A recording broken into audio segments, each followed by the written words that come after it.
Puerto Rico should be helped not because we're U.S. citizens. It's because there's a political situation and the U.S. is responsible for Puerto Rico. I think Puerto Rico should pursue energy self-sufficiency as well. And that should be the first step to decolonize Puerto Rico. If we can agree that we should be, regardless of our political views and the future of the island, and we think that Puerto Rico should be decolonized, let's do it. This is the right time to decolonize Puerto Rico by seeking and promoting energy self-sufficiency and not what Bishop is doing, who wants to perpetuate the model of fossil fuels and the natural gas industry and dirty coal and things that are not right for the planet. They're not right for Puerto Rico. Hello, I'm Junius Williams, host of Everything's Political. And what you just saw was a short version of what you're going to get more of on this podcast. That was our guest, Arturo Masol de Ya from Puerto Rico, from the municipality of Ajunchis, which is up in the mountains. And the context for that clip that you saw was a congressional delegation coming to Puerto Rico, including the now famous and all outgoing chair of the House of Representatives, Nancy Pelosi. I also saw my friend Sheila Jackson Lee in there. And what he was doing was telling it like it is. So we're going to talk to him today about some of the same matters that he raised to the congressional delegation. The subtext is the relationship between the United States and the Puerto Rican people, but it also has to do with how communities raise money to do their own solar projects, which is why it fits very neatly into our theme, where's the money? We're going to talk to him about where he gets the money, but I want people out there to understand. You see, when we think of Puerto Rico, we think about miles and miles of seacoast, beautiful beaches, beautiful people, nice food. It's a tourist delight, but people live there, lots of people. And what we're going to talk about is the community's response to changing the energy landscape. Arturo is going to tell you a little bit about his organization, but I'm going to say that it's called Casa Pueblo. It's a nonprofit organization. He is a university professor, educated on the island, but also in the United States proper.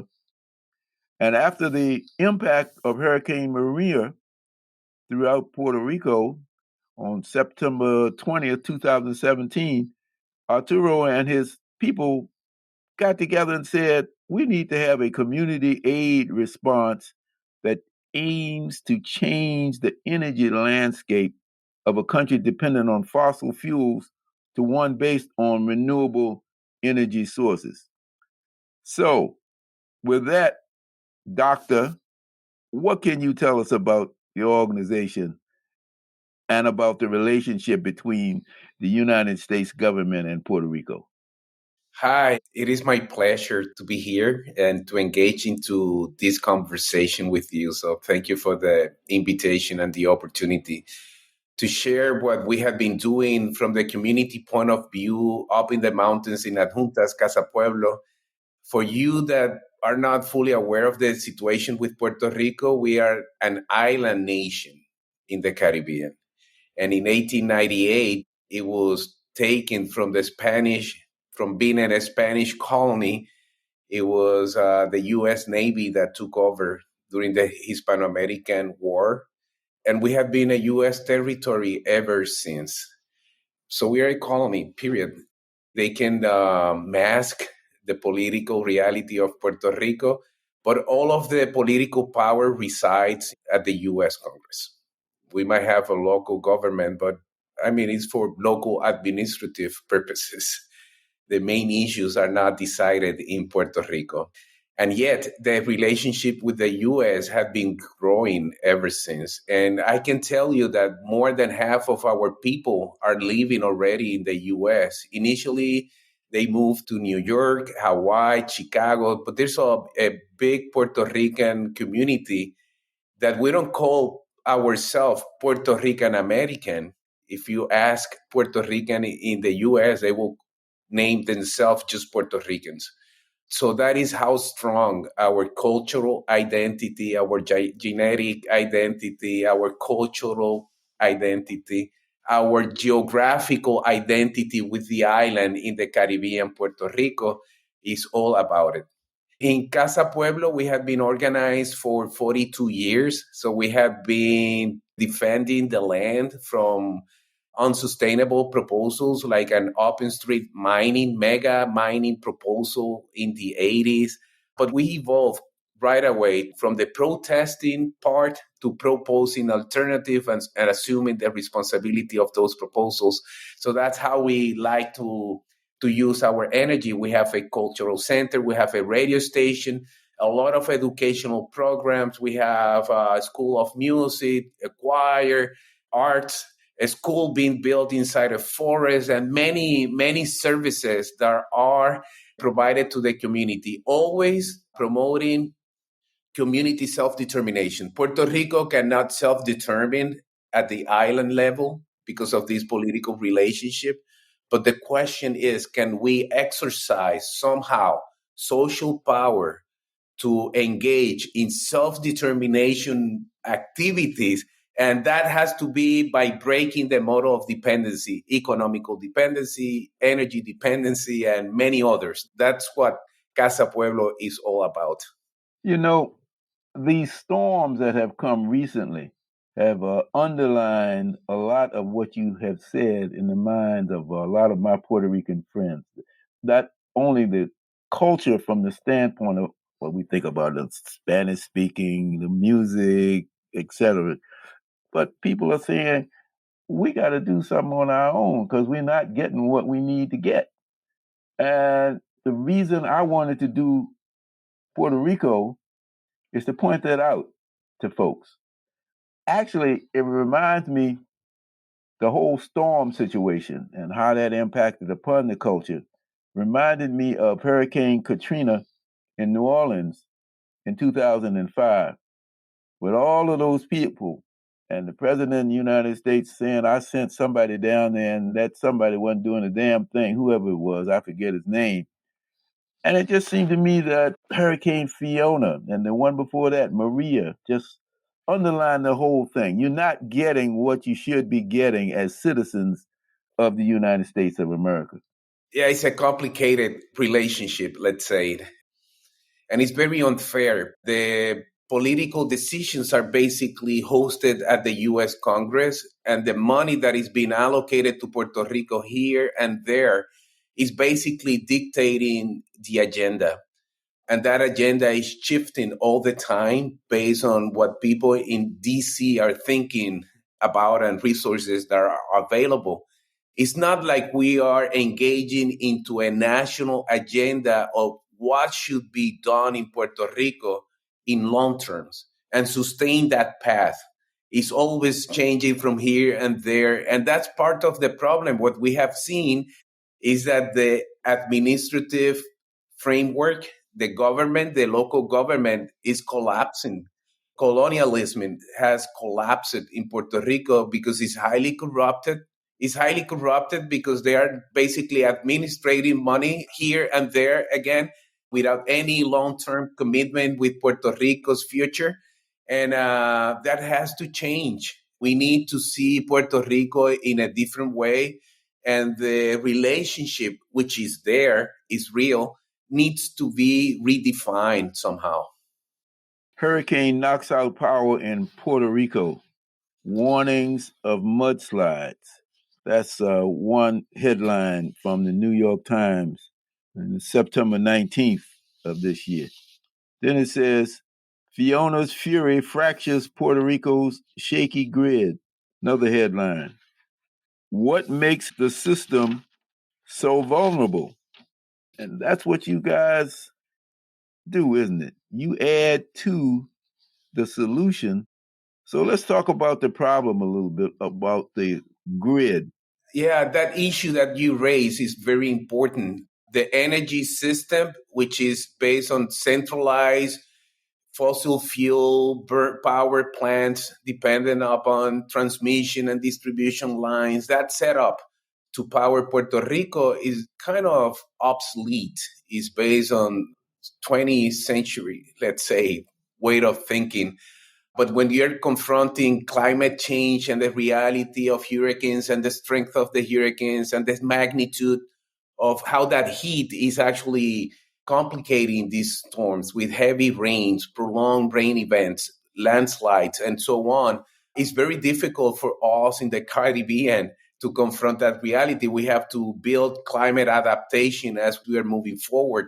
But the issue with Puerto Rico is even more complicated in the way that we have been going through that colonial collapse of the institutions and the relationship.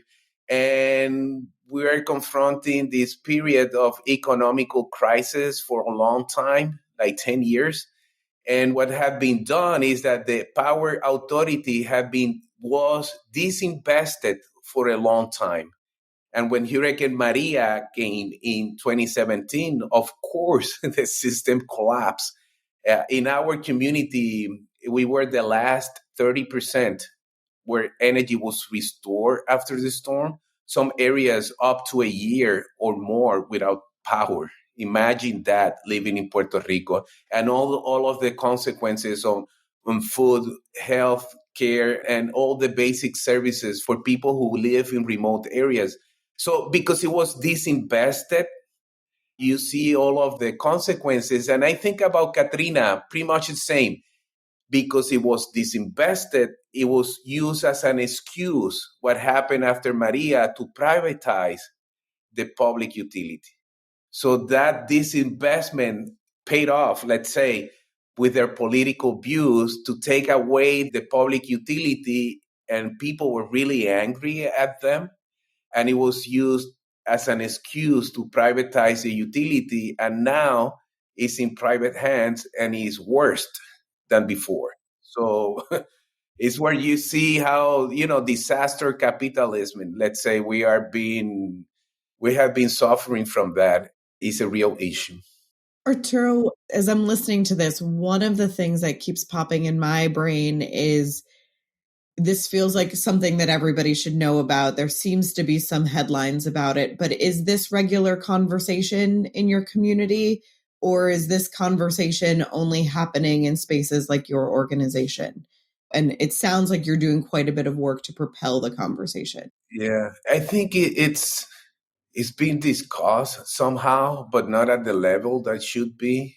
I think people that understood the understanding of the relationship with the U.S. before, there was a denial, like, oh no, we're not a colony. Oh, we are not halfway citizens. The relationship with the U.S. is perfect. But now I think across the board, regardless of ideological belief, people are they know the control fiscal board, the imposition of promesa, and we know we are a U.S. territory, and we're fine with some issues, but it's not so good for others. And the discussion is happening, but not in the way that it should. I don't think that I get this kind of opportunity to talk about this, how deep, the political party is important for the context of everything that is happening, and actually on everything that we're doing, because what we're doing is based on that context that not everyone will understand why we're so committed to do what we're doing. So you said PROMESA, that's the private organization that now owns the electrical grid? No, PROMESA is a legislation from the U.S. Congress in 2013 that imposed and controlled fiscal board upon Puerto Rico, and we have been subjected to their impositions. Talk about that. These are 7 elected people from the U.S. Congress and the U.S. President. They impose this structure that is above the government. We don't vote for them. We don't have representation, but they do take decisions related to Puerto Rico, and we have to pay for that. It's not like the U.S. Congress is paying for their appointed officials. It's like we have to pay millions of dollars, and they have to restructure the debt but they can overturn any legislation that is approved in Puerto Rico. They have to see it, and if they don't like it, they will say no. So it's colonialism 101. I mean, it's going back to the basic. It's very uncomfortable. It's very, I mean, too much in your face of this colonial relationship. And the austerity measurements that have been imposed to somehow to repay the debt of Puerto Rico. So they have been cutting at the university, healthcare, schools have been shut down, hundreds of them. And all of the austerity measurements are not related only to power. I mean, it's related to everything. And as they're doing that and putting more economical pressure on Puerto Rico, they're facilitating legislation that has created a fiscal paradise for rich people in the U.S., that they don't pay taxes in the U.S. and they don't pay taxes in Puerto Rico either. And the gentrification process and displacement of local communities in Puerto Rico is something that is happening right now. And related to money is very difficult to compete, because if people are already wealthy, they don't pay taxes, they get all the benefits and privilege, and then you have the local people who can't afford to pay the same way. We don't have the tools to actually acquire land or buildings, and the displacement is happening at a very rapid speed. Gentrification is a huge issue here in Puerto Rico, and it's creating some social tension already. I was in Vieques in March, and I saw that. That was very apparent that a lot of folks from the United States proper are coming to Vieques for all of that beautiful island splendor. Vieques is a smaller island. Well, you can tell us. Tell us about Vieques. Oh, but you're doing well. Is this small island municipality that was used by the U.S. Navy for 60 years for bombing activities, and now they left in 2003? It's highly contaminated, some areas, but it's a beautiful island. And if you're thinking about gentrification, that will be a good example of what is going on in Puerto Rico. Culebra, another island municipality near Vieques, is the same thing. Rincon, which is a municipality in the west side of the island, there's some places that if you speak in Spanish, they will not let you in. I mean, imagine you in Puerto Rico. Me in Puerto Rico not being able to go in Puerto Rico to a restaurant because it's all for Americans or English-speaking people. And that's very disgusting. That's the wrong path. That's building Puerto Rican for others, not for us. It's not for the well-being of local people. It's like things that are happening is for the well-being of others, which is not only scary, it's very unjust. It's something that have to be denounced. That has to be understood not only in Puerto Rico, but in the U.S., of the consequences of colonialism on our island and our people. So where's the money? That's the question. And you just pointed out where that money is. And it looks like it's going way beyond what I thought. If you can't even speak Spanish when you go to the restaurant in Rincon, my goodness, that's way out there. So tell us about Casa Pueblo. What are you guys doing to correct this imbalance of power, just in general? And then we can ease into your whole solar project, which is really what I heard about when I first contacted you. Yeah. Well, in Casa Pueblo, it was founded by my parents, Alexis and Tinti de Ya. And right now, let's say we have this organization that provides a lot of services. We have an art gallery, the radio station, as I said, a butterfly garden. We are managing 2 forests, Bosque del Pueblo and Bosque La Olimpia. We have camping area. But everything we do is about breaking that model of dependency. So it's based on volunteer work. So it's people around the community that got together. We don't work with politicians. We don't work with political parties, because the idea is to work across the island, across trans-ideological. And we know that we have to get together to protect the forest, because water security is based on the forest. So that's something that everyone in Puerto Rico can relate to. The arts, the culture, and now energy is becoming a big issue. Everything we do is also about breaking the money, the economical dependency. So we have been selling our own brand of coffee, Café Madre Isla. It's sort of like our baseline economic activity that allow us to have our own voice, to generate enough income to feed many of these projects and to seed new initiative. We get support from others like volunteers, donors.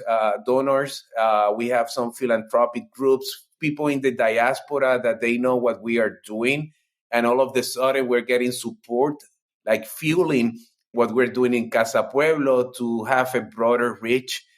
So that's part of what we're doing. And as we're doing that, we're addressing issues of entertainment, communication, education, health, economic activation, climate adaptation, protection of natural resources, culture, and many issues. So we have diversified throughout the years, from protesting mining to now using our energy to address so many issues for social transformation, to build up an alternative adjuntas as a reference of what Puerto Rico could be doing as well. From protest to power. That's really what you're doing. We talked last time in our season 2, we were talking about different elements of how you organize. And you've got a real good model there, because you started off by trying to stop bad things, and then you collected your resources and switched gears. And I try to tell people in my class that I used to run at Rutgers that that's a whole different thing. You have to have different skills. You have to, protesting is one thing, but when you start building community, tell us how you made that switch, that transition. That's the real challenge, because it's easy to point out that someone is thinking the wrong way and proposing something that is not right. Another thing is to think about your own alternative and build up, assuming the responsibilities to build up those proposals. That's a real challenge. As we were fighting the mining proposal, we had only one person showing up in our first protest. Many policemen around the main square, one person protesting with us. Political repression have been there from the very beginning. At that point, we realized that science by itself, knowledge that something is going to be bad, that like we know right now that climate change is a reality and all of the issues related to that, that knowledge doesn't change anything unless you do something active to transform that reality. So everything we do is based on science, knowledge, culture, and community to promote social transformation. That's our social equation for everything we do. And you will see it like everywhere. As we were fighting mining, it took us 15 years to stop that from happening. And during that process, we realized that there were other issues in the community that were more present, more direct. And we said, we're defending the land from the mining, but we have to address other issues in the community. And that's how we started getting activated. We said, we need a permanent place to get organized. That's how Casa Pueblo was initiated, getting the old house, fixing that house, thinking that an art gallery was a good idea. We need artists for that. And then we thought that education was critical. So we started with different programs, and we learned that, we confronted that we needed money to actually do all of those issues. So that's how Café Madre Isla became the solution at that time for our economical self-sufficiency. So that's your coffee, right? Our coffee, yeah. And now when we were thinking in future generations, I was a kid. I went to school. I got my PhD at Michigan State. I came back. And the same thing with other people within the community. So there's a geographical definition of where Casa Pueblo is located, but our definition of community is very broad. And because the way we're doing and approaching things is not seeking political gains. We're not thinking about contracts with the government and money for ourselves because of those issues are out of the equation. We have a lot of people with good intention, great knowledge and commitment getting around and helping us. We have been learning as we're moving forward. And that capacity to learn and to adapt and to propose alternative requires to engage with other people and reflection and commitment. And we have been doing that for 40 years. When you use the word hour a lot, and it's really beautiful to hear it be an hour and not an I. But when you say hour and you're speaking about the groups of people that you're working with or who are part of the organization, can you tell us a little bit more about who those people are or what makes up that hour? Because a lot of times folks like these organizations will feel kind of distant and it's hard to see ourselves as part of them. Yeah. Everything that I do is actually in our context because there's a lot of people participating, the people who are at the radio station, the technical people. And then you have people that are in Casa Pueblo. We're open 7 days a week and we have created jobs. And we have the school teacher, the music teacher, the one that is directing the choir. We have artists working in Casa Pueblo. We're serving the community and they're getting engaged and participating in everything we're doing. We have a broad board of directors, including people at different universities. And then we're working with people in the diaspora and we feel and we think they're part of what we're doing. So when I'm saying our initiative includes people who are in adjuntas at Casa Pueblo and the different projects, but also in Puerto Rico, and some that they know are contributing to everything we're doing. So, yeah, that's a very important question. So, from your model, and I'm listening to what you're saying, and you have a textbook model of how to organize people and also how to grow that organization. You started with the obvious things that people needed and would resonate with, such as the art, such as the education. And then you use that opportunity to educate people so they could take on the bigger issues like the mining. Would that be safe to say? We started with a conflict being a minority, marginalized minority. At that point, I have to tell you, like, there was some sort of a consensus of doing the mining. The discrepancy was under which political condition to do it. So under the statehood, some people stated that mining was going to be useful for the Republic of Puerto Rico. So even if you were from the left or from the right, it was like, let's do mining at some point. We from the community and the people from the community in general, I mean, we were going to take all the burden, the destruction of the land, the destruction of the water. Growing coffee will be impossible with that reality.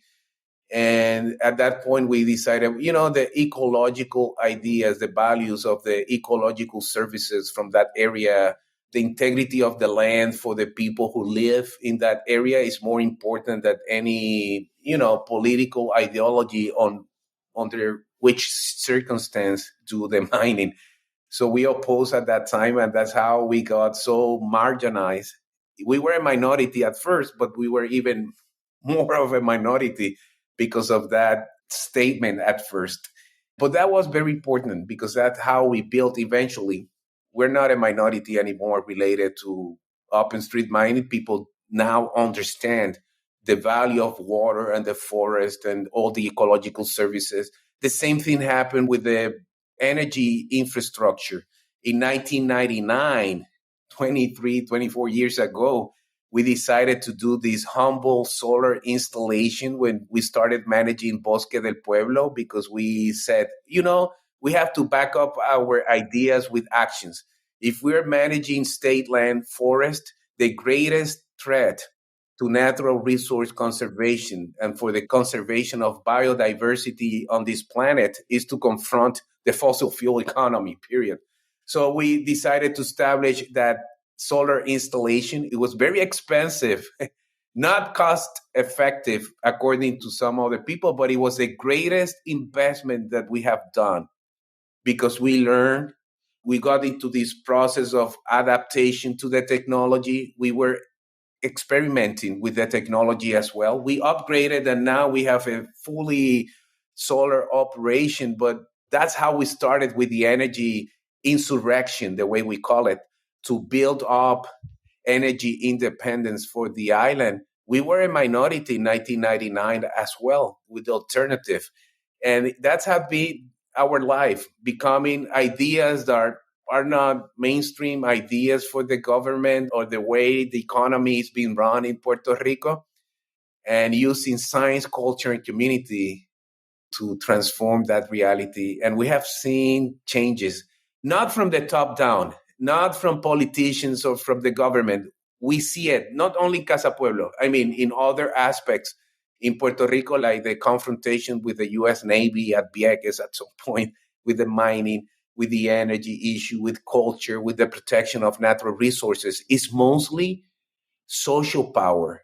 People engaging and assuming responsibilities in different locations for different topics are important for society, and developing alternative models and proposals and actions and way of thinking that are helping Puerto Rico to survive, to keep Puerto Rico viable for Puerto Ricans in the future, even though we are confronting that many problems, economical problems, climate problems, political problems.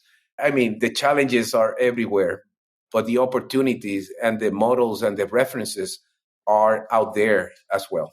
So how did you get the money to start your investment with solar energy? Solar panels is what you said, I believe. Yeah. How did you get started with that?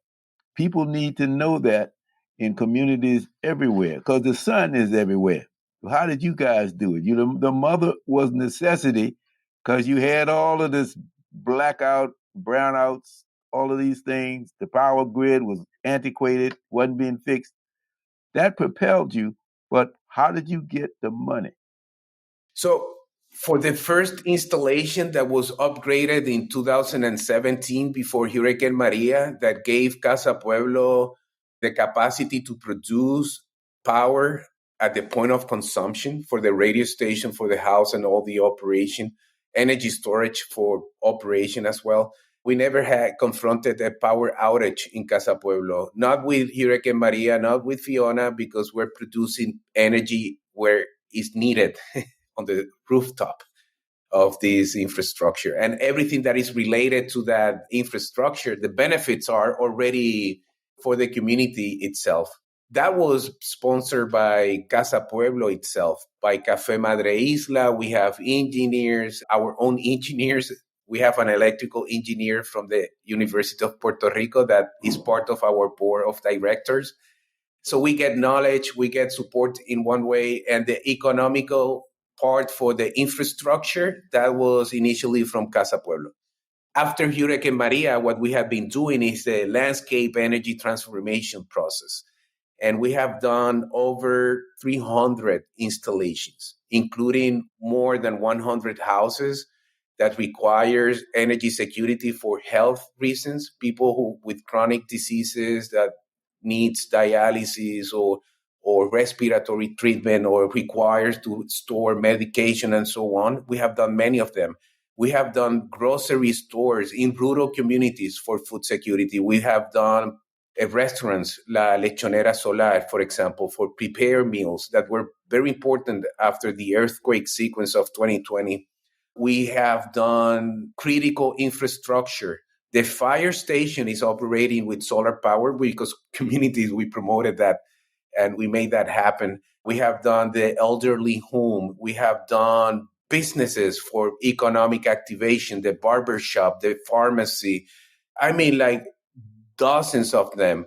We have done the radio station the transmission tower for communications, and we even built a solar cinema for the service of the community. And after Hurricane Fiona, for example, we confronted another power outage in Puerto Rico for weeks, and yet our radio station was on.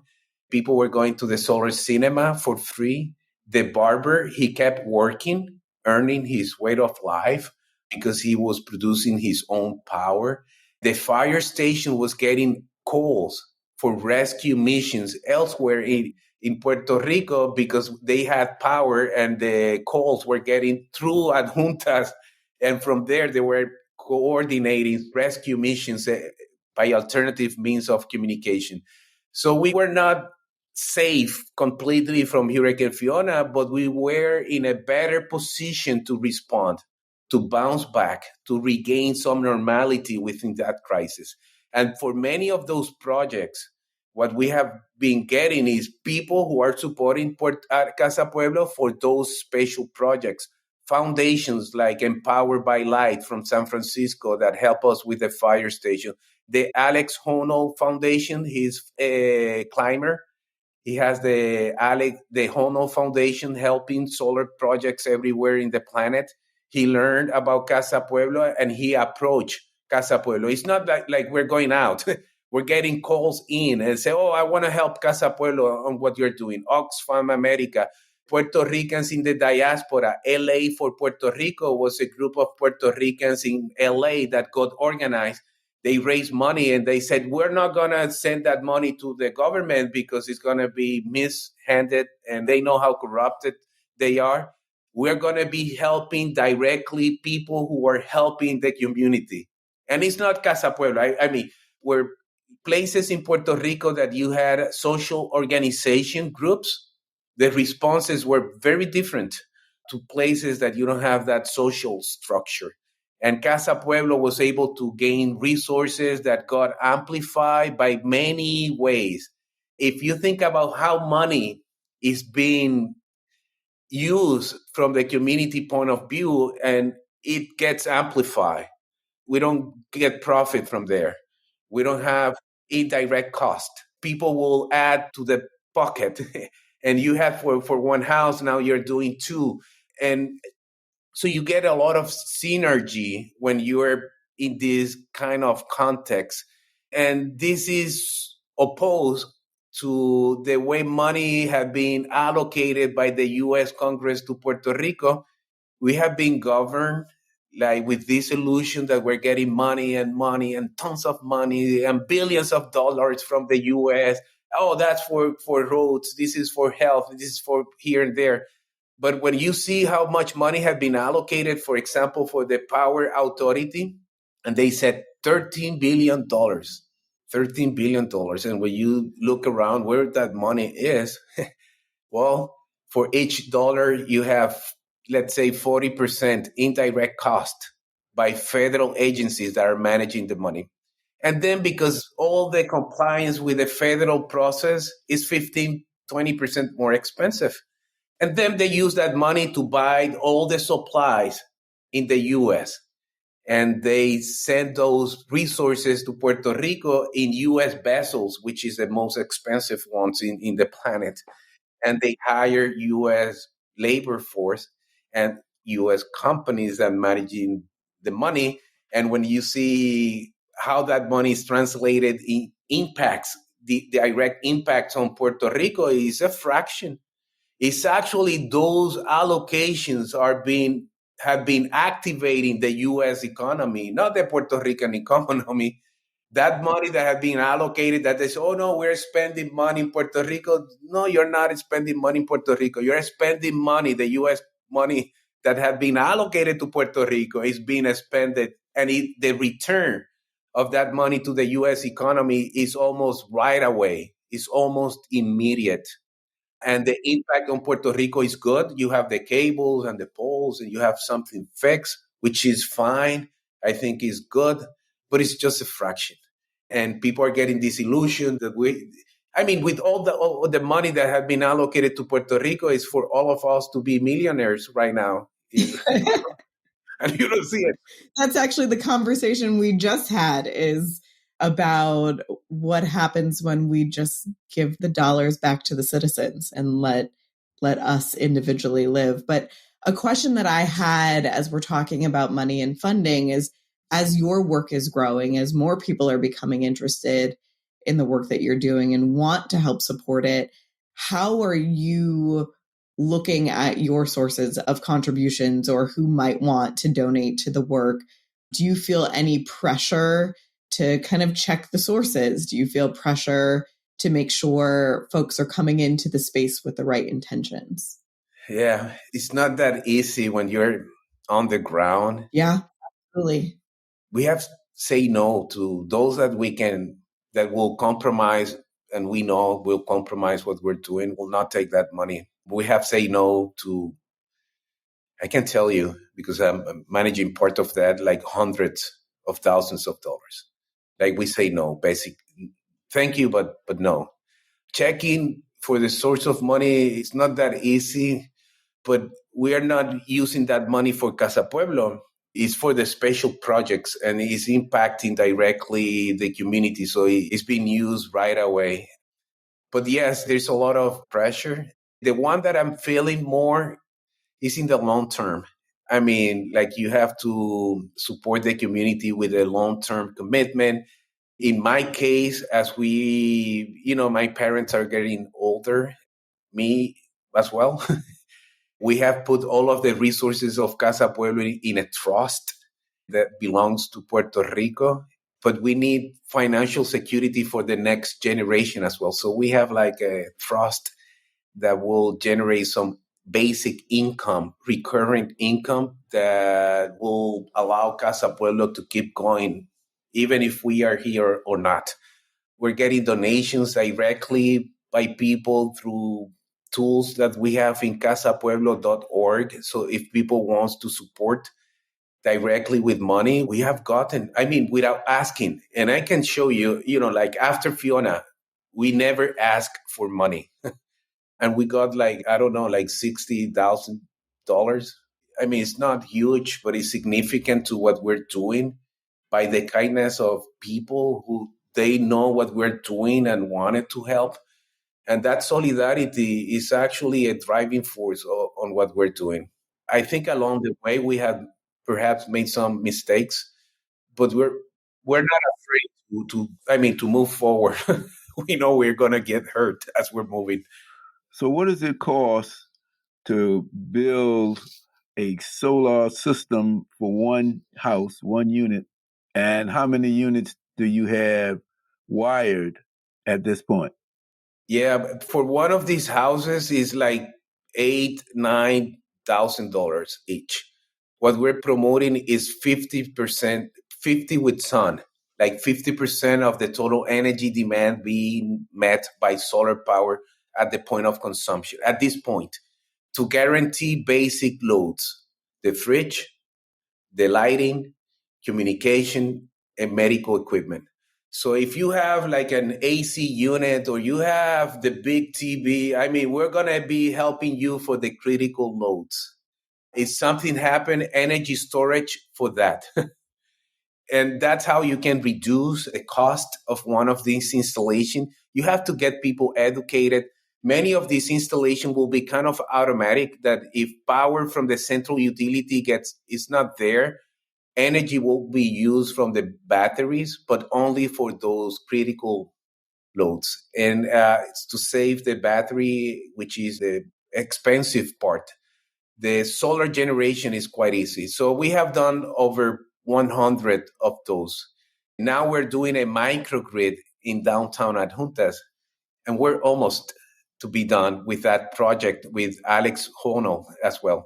This is downtown Adjuntas with the highest energy demand, and most jobs are created. Basic services like the pizza place, the hardware store, you have the pharmacy, and basic small business that are owned by local people. We're doing this to reduce the basic cost, operational cost for economic activations. But the idea is to go after the place with the highest energy demand in Adjuntas. So we have an intention to be disruptive to the fossil fuel industry. That's part of the equation. But that money that the business owners, they're going to pay the energy bill to themselves as they got organized. So that microgrid is going to be owned by the local business community, and they're going to pay to themselves for the electrical bill. That money collectively will be used for operation and maintenance. It's going to be used as an emergency fund if something happens, to have resources to respond. But that money, most of that will be used for social reinvestment, to generate wealth associated to power generation, and that money to be used to help low-income families also reach energy security. So it's to break that model of dependency. Alex Honnold is helping us, and we're happy with that. But the idea is to build up something that can generate local resources to power the transformation from the inside out. So we're thinking all the time on how to break dependencies. And of course, we need support. We're happy with that. That solidarity is very important, but you cannot perpetuate that either. For example, we got solar lamps after Hurricane Maria, 14,000 of them from the diaspora. And we were happy. We said, don't send money to Casa Pueblo. We want solar lamps. We want to educate people as we're managing the crisis. That was 5 years ago. With Hurricane Fiona, it's not like we went out to ask people in the diaspora to send us solar lamps. No, we had already in Casa Pueblo solar lamps to be deployed right away after Hurricane Fiona. And for the next time, we're working with the University of Puerto Rico because we want to build those solar lamps. So in the future, we're going to learn and gain the capacity to build the solar lamps ourselves. That will be the next step as we're moving forward and using knowledge to break dependency. Support at some point. It's not charity. Charity perpetuates reality. What we are promoting is solidarity that has the intention to change that reality. And we are living up to that mentality that my mother, actually, Tinti de Jade, founder, imposed upon us. Solidarity all the time. Well, I'm looking at the clock, and we could go on forever. I think the next step, I didn't even ask you about the climate bill, but you explained your relationship to federal monies by talking about what happens to that dollar and how it gets kind of whittled down. So maybe that's for another conversation. We can talk about that in general. But I think, Francesca, we're going to have to come up there. We're going to have to come to see you. Oh, yeah. And maybe do a part 2. Absolutely. Once we get there. How's your Spanish, Francesca? It's better when I'm in it. That's You have to do a show on our radio station. We can do it bilingual. Okay, we're going to do that. Listen out, folks. We're coming to Adjuntas. And right now, it's been our pleasure to talk to you. You have been a wealth of inspiration. That's exactly what has happened. I hope some of the people out there listen to this place, listen to what they're doing there with probably started with $0 and just, how did you get your first grant, by the way? I've said we were going to stop, but I got to find out, how did you get the first grant? Because that's the question people are going to ask. I have a new book called Democracy and Energy, and I share that everything. It's going to be translated into English by the University of Notre Dame. That's on their way.